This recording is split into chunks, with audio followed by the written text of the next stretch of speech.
The wind carried dust across the open land like it had stories to tell, but no one left to hear them. The ranch stood alone under a fading sky, its wooden porch creaking with every restless breath of the evening. It had been empty for years, or so everyone said. No lights, no laughter, no life. Just silence stretching across miles of dry earth. He arrived just before sundown. His horse slowed as they reached the broken gate, its hinges hanging loose like they had given up long ago. He didn't hesitate. A man doesn't ride this far to turn back over rumors. He had bought this ranch without ever setting foot on it, trading the last of his savings for land he hoped would give him something steady, something real. A fresh start in a place where no one knew his past. The boards of the porch groaned under his boots as he stepped up.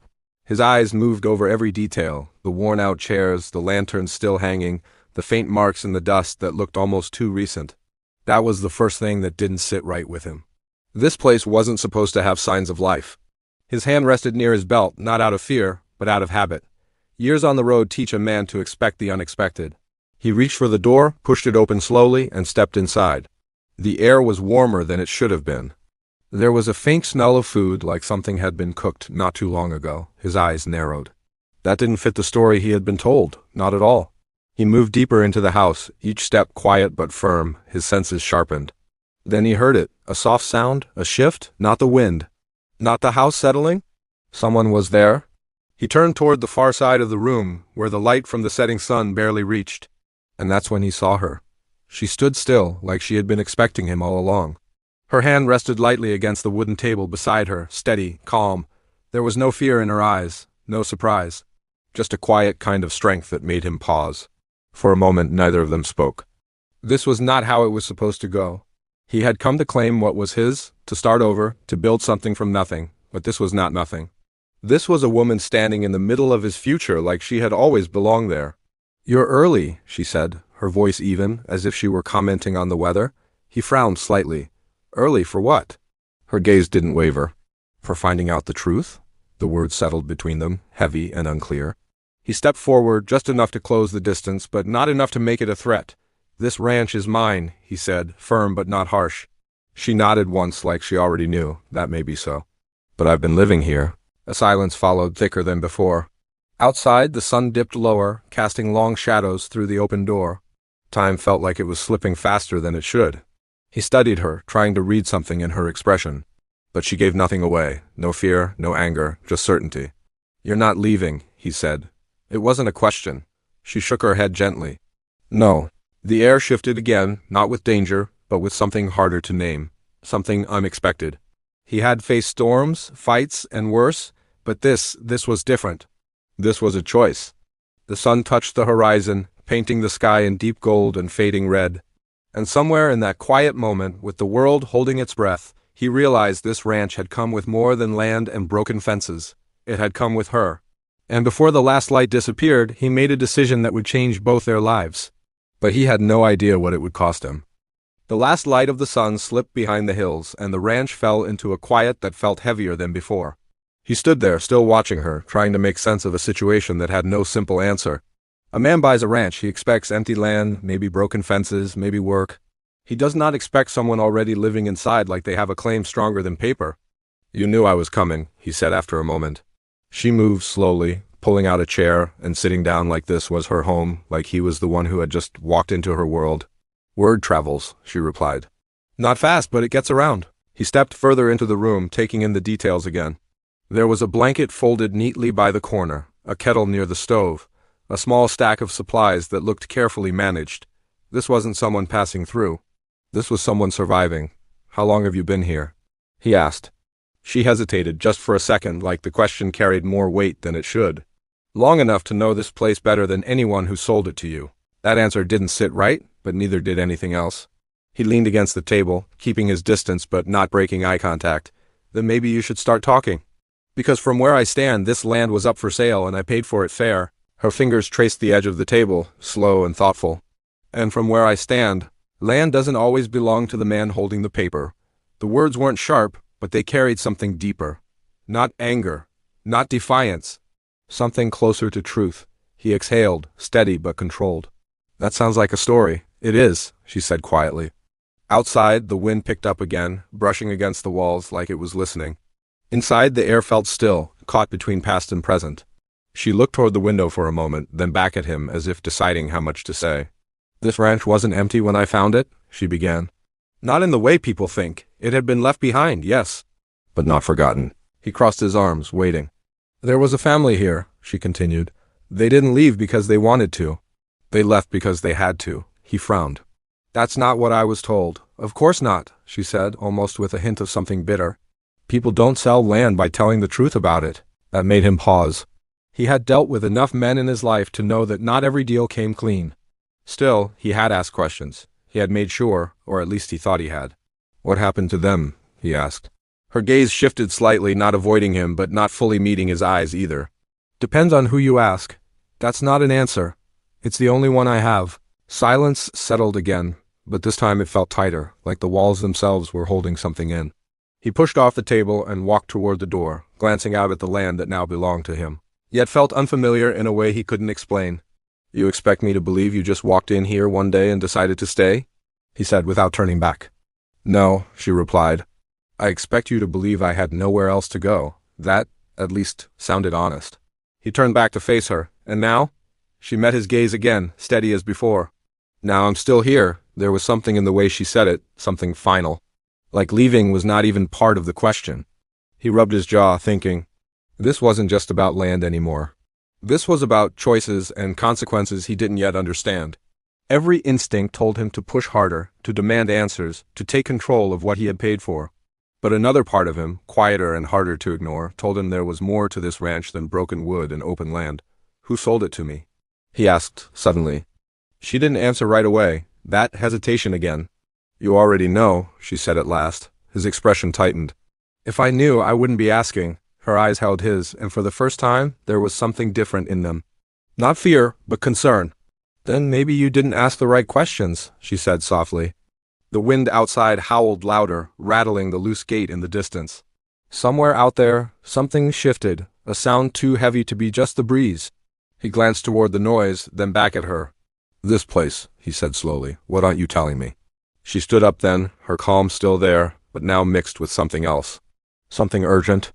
If you're going to stay, she said, you need to understand one thing first. He waited. Her voice dropped, just enough to make the words feel heavier. You didn't just buy a ranch? The words stayed in the air long after she said them, as if the ranch itself was holding on to them. He didn't respond right away. He had heard warnings before in his life, from men trying to scare him off land, from strangers guarding secrets that weren't worth much. But this felt different. There was no bluff in her voice. He stepped outside, drawn by the sound he had heard earlier. The night had settled in now, cool and quiet, with only the faint glow of the moon stretching across the land. The broken gate swayed slightly, tapping against its post. Beyond it, the open fields looked endless, but something about them felt watched. She followed him out onto the porch, keeping a small distance between them. You hear it too, she said. I hear the wind, he replied, though he wasn't fully convinced. Her gaze moved past him, out into the dark. It's not just the wind. He didn't like the way she said that. Still, he walked down the steps and toward the gate, his boots pressing into the dry dirt. The ground here wasn't as untouched as he expected. There were marks, faint but clear enough if you looked close. Tracks, not fresh, but not old either. He crouched slightly, studying them. You've had visitors. She didn't deny it. Not the kind that knock on the door. That tightened something in his chest. Why didn't you say that earlier? Would it have changed anything? She asked. He didn't answer. Maybe it would have, maybe not. A man who buys land like this knows there are risks. But trouble usually comes with a reason. This felt like trouble without a clear shape. He stood up, scanning the horizon. How many? I've seen 2 at a time, never more, she said. They don't stay long, just watch, then leave. Watching what? Her eyes flicked toward the house behind them. The ranch. He turned back to look at it, the dark outline of the building standing against the night sky. It didn't look like much. Just old wood and worn edges. But now it felt like something people had an interest in. Who were the people before? He asked again, more direct this time. She took a breath, slower than before. A couple and their boy, they worked the land, kept to themselves. People said they were doing well, better than most around here. And then? They started having visitors too, she said. Same as now. Riders showing up at the edge of the land, never coming close, just watching. He frowned. Did they know who it was? They had ideas. But no proof. The wind shifted again, colder this time. He pulled his coat slightly tighter, though it wasn't just the air that made him uneasy. What happened to them? He pressed. Her voice lowered. One morning, they were gone. No wagon tracks, no sign of packing. Just gone? That doesn't make sense. Exactly, she said. He looked back down at the tracks near the gate. If what she was saying was true, then this wasn't just about a stranger staying in an empty house. This was about something unfinished. You stayed anyway, he said. After hearing that story, I didn't hear it first, she replied. I learned it after I was already here. That explains something. Not everything, but enough. Why not leave once you knew? He asked. Her expression shifted slightly, not fear, not regret, something more complicated. Because I found something. He looked at her sharply. What kind of something? She hesitated again, longer this time. The silence stretched, filled only by the distant sound of the gate and the faint rustle of the land. Inside the house, she said finally. Something they left behind. Something worth staying for. His mind ran through possibilities, money, documents, something hidden. But if it was valuable, then others would be looking for it too. The riders, he said slowly. They're not just watching the ranch. They're looking for whatever that is. She didn't confirm it, but she didn't deny it either. A long moment passed between them as the pieces began to come together, though not clearly enough to settle anything. If there was something hidden here, then he had walked straight into more than he bargained for. You're going to show me, he said. She studied him, weighing the decision. Maybe that's not how this works, he replied, firmer now. This is my land. And that, she said quietly, is exactly why you're in danger. Before he could respond, a distant sound cut through the night, not the wind this time. Not the gate, hoofbeats. Both of them turned toward the open land at the same time. Far off, barely visible in the low light, shadows moved against the horizon. She stepped back slightly, her voice just above a whisper. They're early. His jaw tightened as he watched the figures grow clearer, slow and steady, heading straight for the ranch. It looks like, he said, his voice low, we're about to get some answers, but something told him those answers wouldn't come easy. The hoofbeats grew louder, steady and unhurried, like the riders already knew exactly where they were going. He didn't move at first, just stood there near the gate, watching the shadows take shape against the dim light of the horizon. 2 riders, just like she had said. No rush, no panic, that made it worse. She stepped closer to him, her voice low but firm. They don't usually come this close? Then something's changed, he replied. The air felt tight, like the ranch itself was holding its breath. He glanced back at the house, then at her.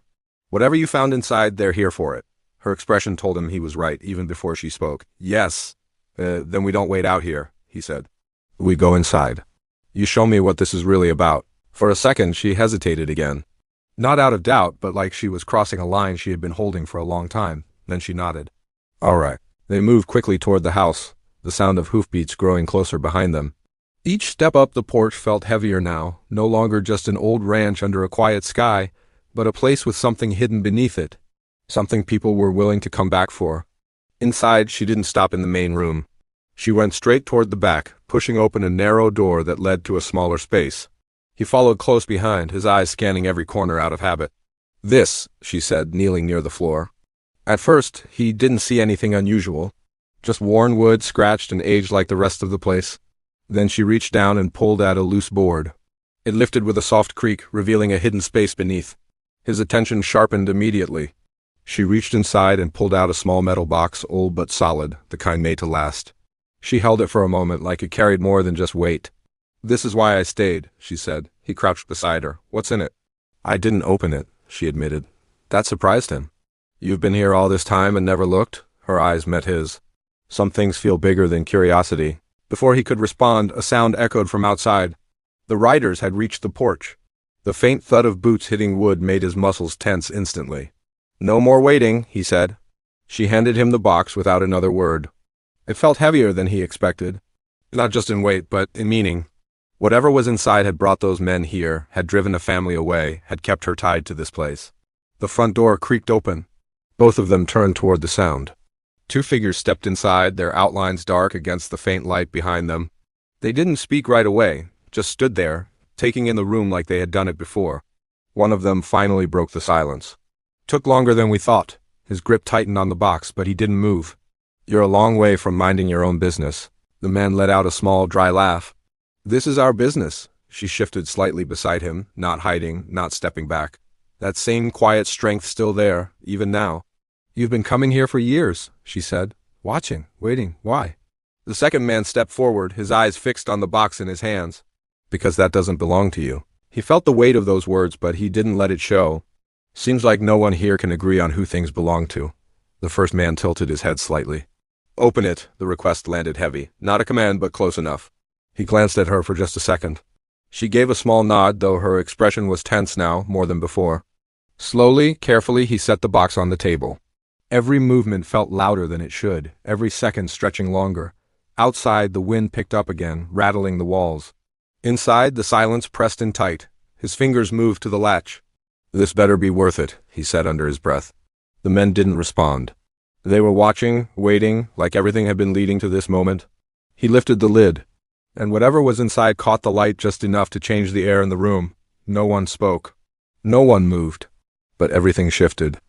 Inside the box lay a bundle of old papers tied together with a worn leather strip, along with a small piece of metal that caught the light in a sharp, steady glow.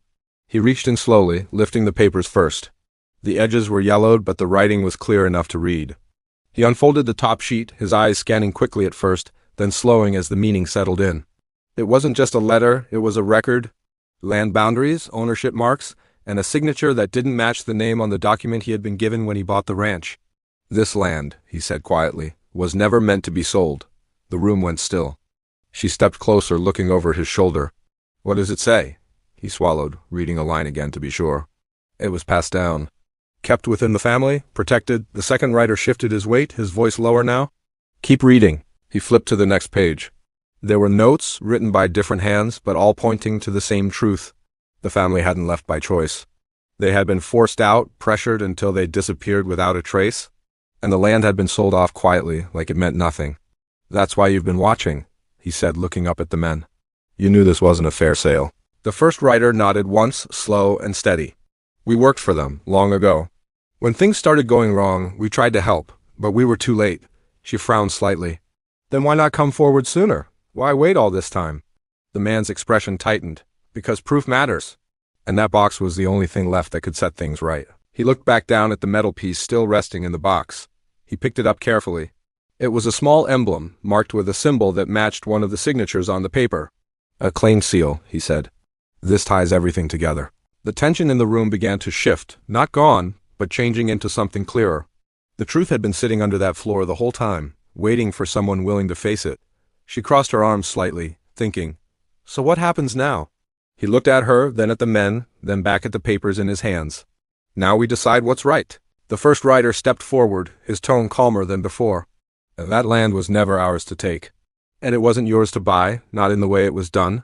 But you came here, honest. You stayed. That counts for something. He let out a slow breath. This was not the ending he had imagined when he first rode through that broken gate. But it felt more real than anything he had planned. He turned to her. You stayed when you could have left. You protected this place without even knowing the full truth. Her gaze held his, steady and sure. It felt like it mattered. It does, he said.